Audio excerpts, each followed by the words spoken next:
Greetings fellow Earthlings and welcome to this tiny garage.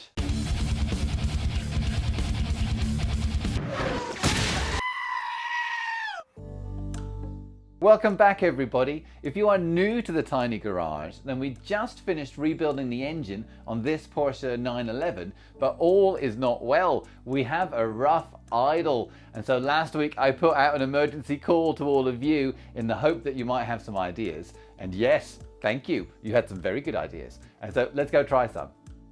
Last week we just unplugged it. This week we're going to clean it. In order to clean it, you have to take it out with this security Torx with an extra little hole in the middle, a T20.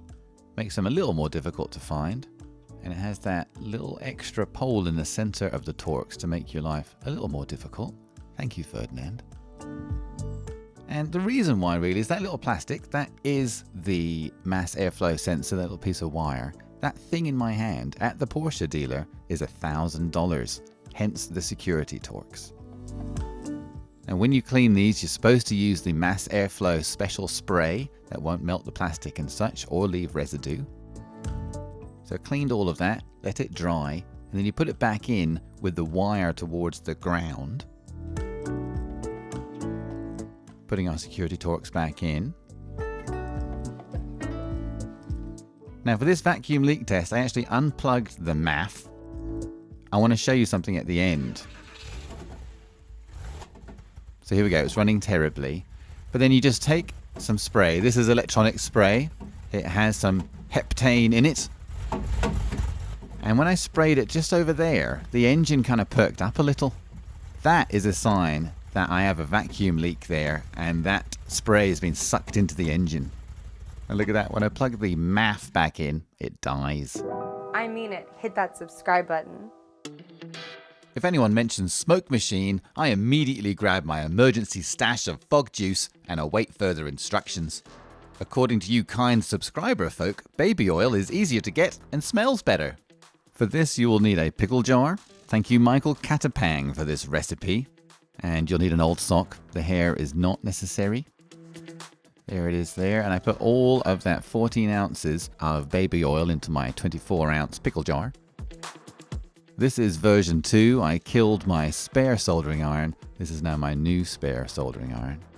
It's just a pipe that I got from the auto store. That's a pipe that came with the air compressor. I'm just going to put that on there. This threaded red tip came with the compressor and is just like the blue one that's glued to the pickle jar.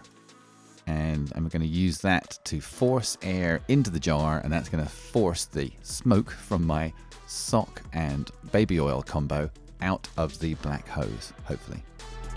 The reason the first version didn't work is because that soldering iron was only 30 watts. I ended up using this soldering iron at 48 watts, and that was enough to make plenty of smoke. Now you have to cut a hole in a rubber glove just to get a seal on the throttle body. And here is that little rig in action, held together with hot glue, of course. And that black hose, hopefully, is just going to push the smoke into the throttle body. Here we go. That's about 5 minutes of smoke there. So that does make smoke pretty quickly. Sealing that up, tying a little bow around the hose. I got a flashlight ready to look for stuff. I didn't have to wait long for a plume of smoke coming from the back of the center intake distributor.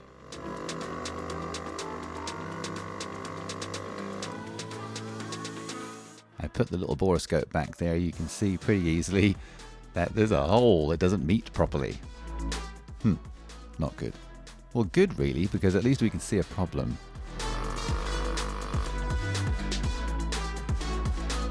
If you look in through the throttle body, yeah, you shouldn't see that hose clamp at all. It's pulled through the gap between the manifold and the center intake distributor. So nothing fancy here, a bunch of 7mm on those hose clamps, and that's it. It's a combination of age and just my gorilla fists putting that thing in. So there's the other side, and that one, again, it's in obviously better shape because I didn't ruin it, but still kind of aged. Probably need a couple of new ones of those. I checked the rear intake distributor, and that one looks pretty good. I did notice that those cuffs are all the same part number. So what I'm going to do for now, until those parts come in, is I'm going to swap them over. Now a bit of white lithium grease to make everything go on easier. On the problem side, I'm putting the good cuff and the least molested hose clamps. And you can see right there at the back, that's where it got pinched and kind of ruined my life. Here's plan B, put on one side and then the other side. There's the problem area. I put that in the area where it's least likely to be an issue. And this is how I first started trying to put it in. And this is the wrong way. This is kind of what will lead to that problem, to be honest. So here's the answer. Push the cuffs really far in from the outside. And then, you know, it's almost brought a tear to my eye. It was so easy to put it in this way. And so I don't know if there is a better way than this, but that really was life-changing for me. And you can see here now that it's easy to check your work through the throttle body. You kindly subscriber folks certainly made me feel better. This apparently is a very common mistake. Right, here we go. We're going to check again.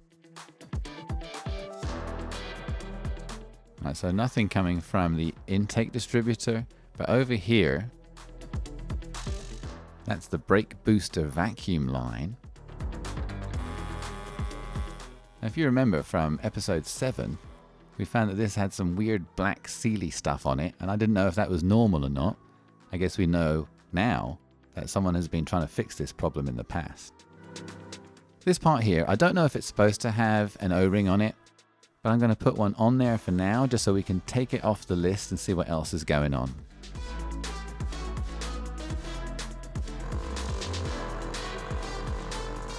Now you can see that that area where all of that black goop was before, that is leaking also. No surprise really. So for now, I'm going to put some tape on there and just see what happens next.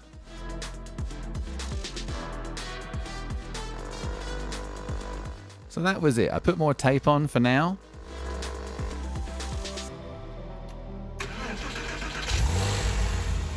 And immediately it ran beautifully.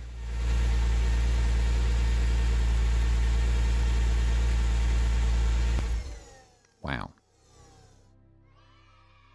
So that's it. It works lovely. Time to give it its first bath.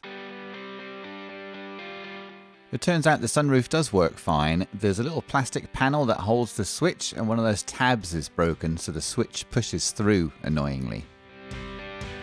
So far, I've got about 170 miles on her. Obviously, we've got some parts still coming in, but like in the couple of days after that video, I put some miles on it. Still not quite there, of course. I've got some bits and pieces to work on, but fundamentally, it just seems to run nice. It doesn't overheat, doesn't leak. No check engine, starts every time. Lovely. Thanks everybody. I think you'd agree that that simple vacuum leak made this engine sound like death. And then the resulting fix was really very easy and almost free. Now it's important to mention that last week I didn't know any of this stuff. The only reason I had any clue on how to approach fixing this problem was from the generous support of viewers and subscribers and members like you. And so I'm so grateful for everybody for all of your help. And so also a group of you were able to magically figure out exactly what was going on with this engine just from watching the video. And so here's a list of people who totally nailed it, to the point of even saying to me, oh, hey dude, yeah, that's a huge vacuum leak. You should check the cuffs on your intake distributor, which is amazing. And so thank you very much, everybody. Unfortunately though, that is all we have time for this week. Thank you very much for watching. Till next time.